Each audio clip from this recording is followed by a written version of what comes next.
नमस्कार दोस्तों, एक बार फिर आप सभी का स्वागत है मनोज फिल्मी दुनिया में। उन दिनों 16 साल की डिंपल कपाड़िया ने राजेश खन्ना से शादी की थी और वो तुरंत मां भी बन गई। हेमा मालिनी उनसे 9 साल बड़ी थी और डिंपल से उनकी काफी अच्छी दोस्ती थी।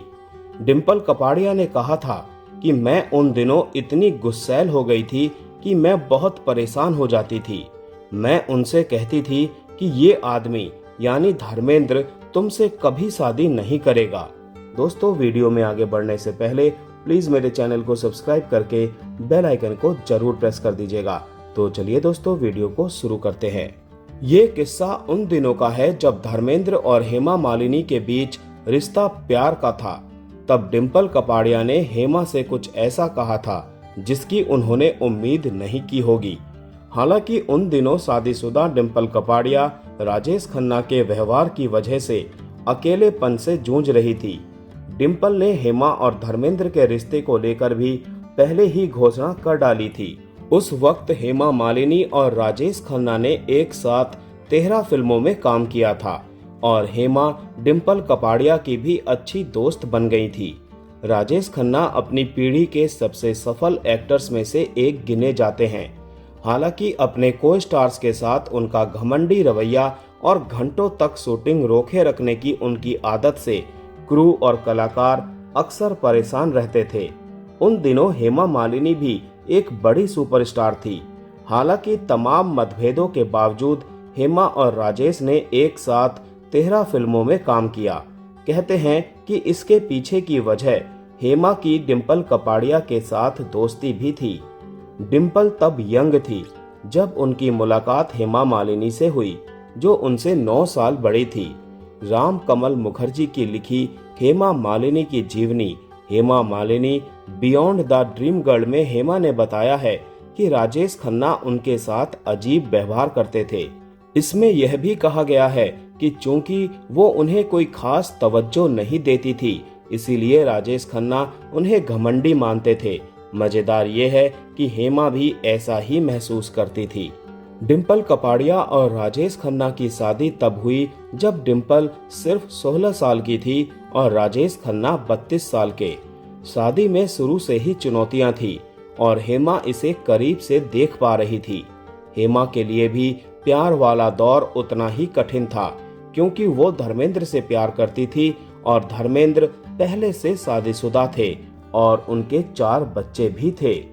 हेमा के लिए लिखी गई इस किताब में कहा गया है कि डिंपल को वो छोटी बहन की तरह देखती थी। उन्होंने कहा, यह बच्ची एक बड़ी सी साड़ी में लिपटी हुई थी, उसके हाथों में जूड़ा और चूड़ियां थी। फिर उसके तुरंत बाद उसका एक बच्चा हुआ। हेमा ने न्यूली मैरिड के तौर पर डिंपल के अकेलेपन को बयां करते हुए याद किया कि आउटडोर लोकेशंस के दौरान वो वहां बैठकर सिगरेट और शराब पीती रहती थी, लेकिन मुझे कभी नहीं लगा कि ये गलत या घटिया है। मुझे पता है कि वो बहुत तनाव से गुजर रही थी और वो एक बहुत ही अकेली लड़की थी।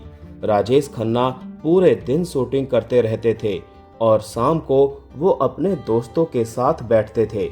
उन्होंने कहा, मुझे लगता है कि डिंपल को पारिवारिक माहौल पसंद था, इसीलिए वो हमारे साथ काफी समय बिताती थी। हेमा ने यह भी कहा था कि उनकी पर्सनल लाइफ कई मुश्किलों से गुजर रही थी और वो सलाह के लिए डिंपल की ओर देखा करती थी। उन्होंने कहा कि उन दिनों मैं अपने पर्सनल जीवन में तनाव से गुजर रही थी और उनसे इस बारे में चर्चा करती थी। देखिए, उस समय मेरी शादी नहीं हुई थी, जबकि डिंपल की शादी हो चुकी थी, इसीलिए कुछ बातें या सलाह थी जो वो मुझे दे सकती थी।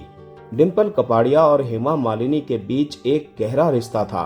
वहीं डिंपल खुद ही मुश्किलों से गुजर रही थी। उन्हें बॉबी जैसी फिल्म से शानदार शुरुआत के बावजूद फिल्में छोड़नी पड़ी। उन्हें बहुत कम उम्र में ही मां भी बनना पड़ा और उनके पास बहुत सारी जिम्मेदारियां थी। उसी किताब में डिंपल का बयान है जिसमें उन्होंने कहा था कि उन्हें लगता था कि धर्मेंद्र कभी भी हेमा मालिनी से शादी नहीं करेंगे। हेमा मालिनी और धर्मेंद्र ने साल 1980 में शादी रचाई थी। डिंपल ने कहा था कि मैं उन दिनों इतनी गुस्सैल हो गई थी कि उनकी समस्याओं को लेकर मैं बहुत परेशान हो जाती थी। मैं उनसे कहती थी कि ये आदमी जो धर्मेंद्र है, ये तुमसे कभी शादी नहीं करेगा।